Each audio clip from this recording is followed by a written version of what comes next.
ఈ రోజే డౌన్లోడ్ చేయండి, మీ ఫేవరెట్ షోస్ చూడండి. గతి లేంది కాబట్టే నీ కూతురికిచ్చి చేయాల్సి వస్తుంది.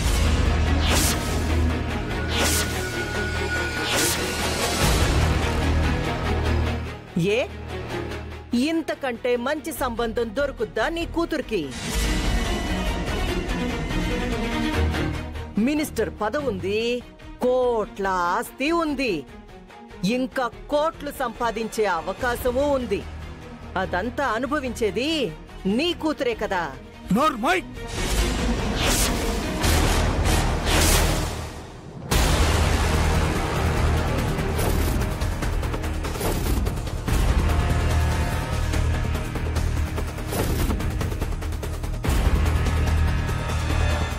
ఎంతకు తెగించావే? నువ్వేం చేస్తున్నా చూస్తూ ఊరుకుంటున్నాను కదా అని చివరికి దాని జీవితం ఇలా నాశనం చేయాలనుకుంటున్నావా?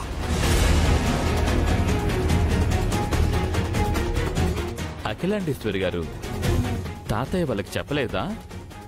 ఏంటి గోలా? నాకేం తక్కువ? ఆహా, అన్ని ఎక్కువేరా నీకు.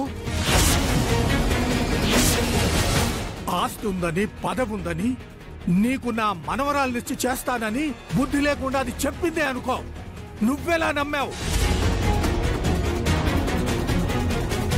ఈ పెళ్లి చేసుకోవడానికి నువ్వెలా ఒప్పుకున్నావు? తాతగారు, ఇప్పుడు నాకేం వయసు అయిపోయిందని? నార్మల్. నన్ను తాతయ్య అన్నంత మాత్రాన, నీకంటే చిన్నదాన్ని పట్టుకొని ఆంటీ అన్నంత మాత్రాన నీ వయసు చిన్నదైపోతుందా? అయినా మా పద్దుతో నీకు పెళ్ళేంట్రా? ఈ పెళ్లి జరగదు.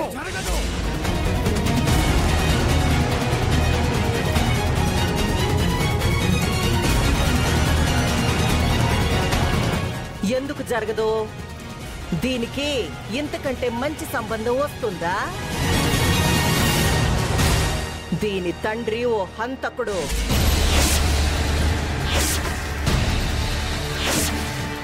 అలాంటి దాన్ని ఎవరైనా పెళ్లి చేసుకుంటారా ఏంది? దారిని పోయే దరిద్రుడు కూడా చేసుకోడు. ఏదో గొప్ప మనసుతో ఈయన చేసుకుంటాను అన్నాడు. ఆయన్ని పట్టుకొని ఇష్టం వచ్చినట్టు మాట్లాడుతుండారే.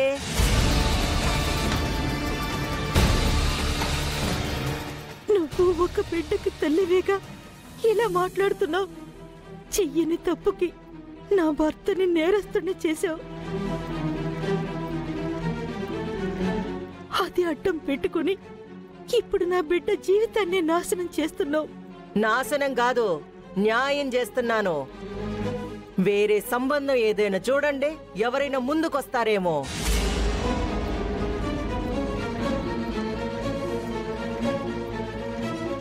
అఖిల, నువ్వు ఎప్పుడు ఏం చేసినా నేను మాట్లాడలేదు. భర్త చాటు భార్యగా నువ్వు ఉండకపోయినా భార్య చాటు భర్తగా నేనున్నాను. నీ ఆహాన్ని భరించాను, నీ తప్పుల్ని భరించాను. నీ కూతుర్ని కూడా నీకు నచ్చినట్టుగానే పొగరుగా పెంచినా భరించాను. కాని అమాయకురాలైన పద్దు గొంతుకొస్తున్నావు చూడు, ఇది మాత్రం భరించలేకపోతున్నాను. వద్దకిలా, ఈ పెళ్లి చెయ్యొద్దు.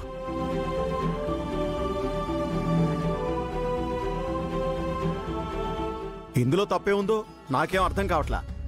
4 సంబంధాలు చూస్తే వాళ్ళ నాన్న హంతకుడు అని తెలిసి ఎవరూ ముందుకు రాలేదు. అయ్యో, బిడ్డకు పెళ్ళయ్యేది ఎలా అని బాధపడుతున్న సమయంలో దేవుళ్లాగా మినిస్టర్ గారు కనిపించారు. పెద్ద మనసుతో ముందుకొచ్చి పెళ్లి చేసుకుంటారంటే మీరెందుకు గొడవ పడుతున్నారు? అంత కఠినంగా కనిపిస్తుందేమో కానీ మా అత్తయ్య కసాయిది కాదు. నోరు ముయ్యండ్రా. అది ఏం చేసినా తానా తందనా అంటూ మీరే చెడగొడుతున్నారు దాన్ని.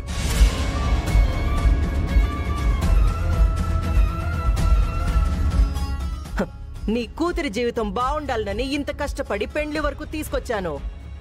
ఈ పెండ్లి చెడగొట్టాలని మీరనుకున్నా తెలివిగలది కాబట్టి పద్దు అనుకోదు.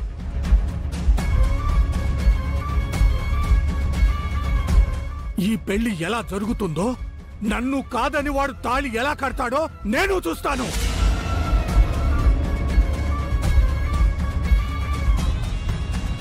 అమ్మ పద్దు, వాడితో నీకు పెళ్ళేంటమ్మా? నీ పెద్దమ్మ తప్పు చేయాలనుకున్నా ఈ తాతయ్య బతికున్నంత వరకు నీకు అన్యాయం జరగనివ్వనమ్మా.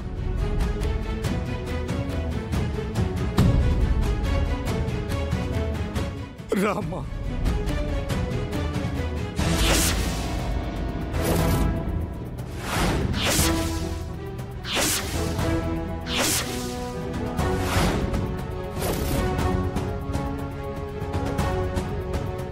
ఏమ్మా? నాకు మినిస్టర్ గారిని పెళ్లి చేసుకోవటం ఇష్టమే తాతయ్య.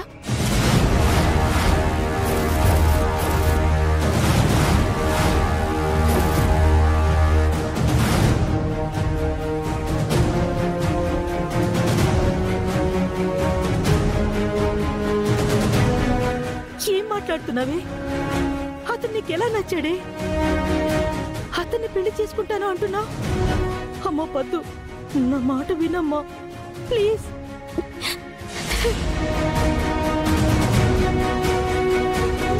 అఖిల, నీకు దండం పెడతాను. ఇదేం మాట్లాడడం లేదు అంటే నువ్వే ఏదో మాయ మాటలు చెప్పి ఈ పెళ్లి కొప్పించావని తెలుస్తుంది. ఎలాగైనా సరే ఈ పెళ్లి ఆపు.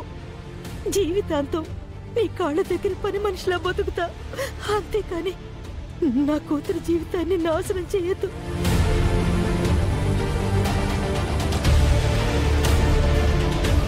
ఈ ముసలోడికిచ్చి దాని గొంతు కొయ్యొద్దు.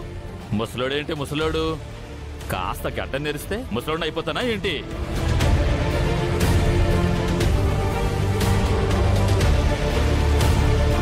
మీరాగండి మినిస్టర్ గారు, నేను మాట్లాడుతూ ఉండా కదా. అమ్మ పద్దు, ఎందుకు ఈ పెళ్లి చేసుకోవాలి అనుకుంటున్నావు?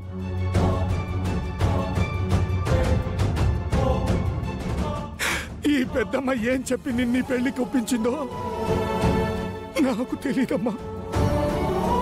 వద్దు, వద్దమ్మా, ఈ పెళ్ళొద్దు. మనం వెళ్ళిపోదాం పద. ఈ విషయంలో నన్ను ఎవ్వరూ బలవంతం చేయదు తాతయ్య. నా ఇష్టపూర్వకంగానే చేసుకుంటున్నాను.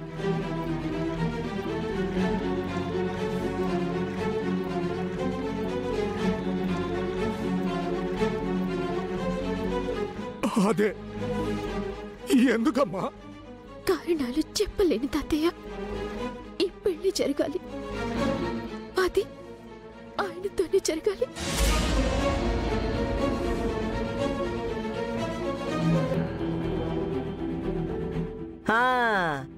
పద్దుకి నచ్చింది, ఇంకా మీ అందరికి అభ్యంతరం ఏంది? అమ్మ పద్దు, నేనింతకాలం బతికింది మీ అమ్మ కోసం, నీ కోసమేనమ్మా. నేను లేకపోతే మీకు ఎక్కడ అన్యాయం జరుగుతుందోనని చావుకి మొండిగా ఎదురు తిరిగి బతుకుతున్నానమ్మా.